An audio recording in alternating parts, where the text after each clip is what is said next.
You may already be familiar with VPNs. You may even be connected to one as you're watching this video. But what about Tor? Well, Tor and VPNs are similar in a few ways. Just like a VPN, Tor is a popular privacy tool that can make you more secure online. And it's also similar to a VPN because both use encryption and servers around the world to make you more private on the web. But before we get into that, here's what you need to know first. Tor is named after the Onion router project. The Onion part of the name refers to the way it transmits data, covered in layers of encryption. Although, unlike an onion, it will not make you cry. What Tor does is it takes your data like your IP and the message you're trying to send and encrypts it and sends it through the Tor network in randomly selected servers all across the world.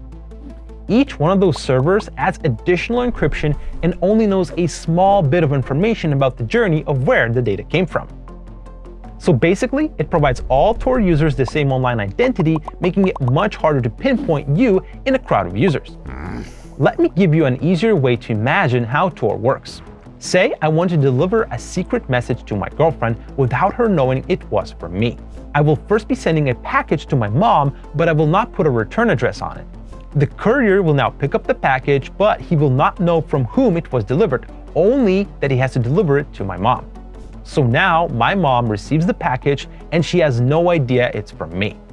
But she opens it up and finds instructions inside telling her to deliver the message to my girlfriend. So now she's got my message without her knowing it was from me. And that, in the most simplest of terms, is how Tor works.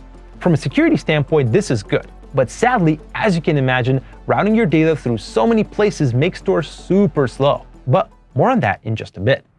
So Tor is a great alternative to a VPN. But as with everything in life, it does have some downsides. So let's talk about them. There are two major drawbacks of using Tor. The first is that Tor only secures your browser traffic. Because as you will find out in the how-to section of this video, you have to use a Tor browser in order to utilize the Tor network. This means that anything outside of that browser will be exposed. And that includes file sharing apps, media apps, other browsers, and more. The second downside of using Tor is its speed. Like I mentioned in the beginning, Tor routes your data through multiple servers and encryption layers. The collection of servers that the Tor browser uses to connect you to your online destination is called a circuit. With Tor, your speed is dependent on the slowest node in your circuit. There are nodes that can pump, say, 100 megabits, some even more. But all bandwidth is shared, and ultimately, the slowest link in the chain will determine your speed. So even if you say have a fiber gigabit connection, on a good day you'll be lucky to get even 20 megabits over Tor. So forget about watching 4K movies or gaming over Tor. It's just not possible. And really, that's okay, because it wasn't designed for that. Tor is widely used by journalists covering sensitive events to avoid censorship, protesters organizing social gatherings, and even whistleblowers who are trying to avoid detection. That being said, you should still consider Tor, even if you don't fall into any of these categories, since it allows you to access the internet without having to worry about invasive tracking from your ISP or government. But now, let me show you how combining the Tor network and the VPN leads to the ultimate security package. Okay, so how can a VPN like Surfshark improve Tor? Well, like I mentioned earlier, Tor only encrypts what you browse on the Tor browser. So with the addition of a VPN, we can encrypt everything on our device. But this gets even more interesting. You see, there are two ways to use Tor with a VPN. You can either have Tor over VPN or a VPN over Tor. These methods might sound similar, but they're actually very different. A VPN over Tor will work like this. You first connect to the Tor network and only then use the VPN to connect to a location you want. When you use this method, your VPN provider will not know your IP address, since it will be covered by Tor. Additionally, since your last point of connection is a VPN, this has the benefit of letting you choose your location online. The problem with this method, however, is that it will slow down your connection even further, so we recommend using Tor over a VPN instead. This way, you first connect to a VPN, which encrypts all of your data, and only then connect to Tor. This prevents your internet service provider from seeing that you're connected to Tor. And the Tor network cannot see your IP address either because it's hidden by a VPN.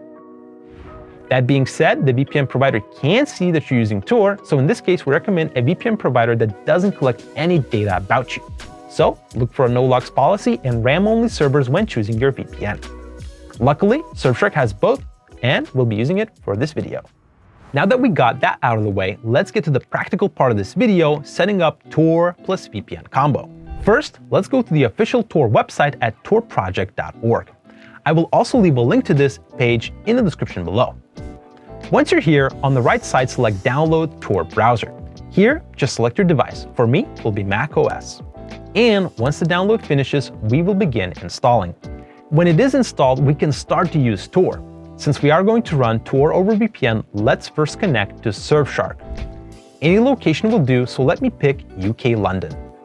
Now open the Tor browser, and here we will have the option to select whether or not we want the Tor to connect automatically upon startup. I recommend enabling this, especially if you plan to use Tor daily. Anyway, from here, just click the purple connect button, and if you don't see one, then just try restarting your device. That helped me fix that issue. Once the page loads, you'll be taken to a DuckDuckGo search page. And from here, you're free to do anything, browse as you would normally. So let me see. Here are some beautiful pictures of sharks. Gorgeous. You should also know that there are different security levels on the Tor browser. To access them, click on the sandwich icon located in the top right and go to Settings. Next, click on Privacy and Security and scroll down. Here they are. The standard level will be on by default. It is the most user-friendly and will allow most websites to function normally.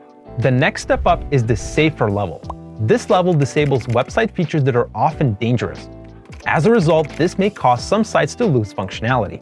And lastly, if you're super concerned about your privacy, then the safest level will provide the most security by only allowing features needed for static sites and basic services.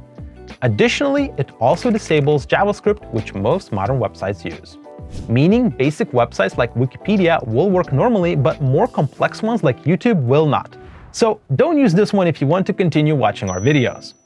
Jokes aside, my recommendation would be to stick with the standard mode, since it will allow you to access most websites. And listen, while the Tor plus VPN combo is amazing, there are still a ton of other security practices that you can follow to be more secure online. So hey, subscribe to our YouTube channel and become more private online. That is it for this video. Thank you so much for watching. If you enjoyed it, please give it a thumbs up. And hey, if you want to find out how VPN works on a ground level, then check out one of these videos right beside me. That's it for me. Take care.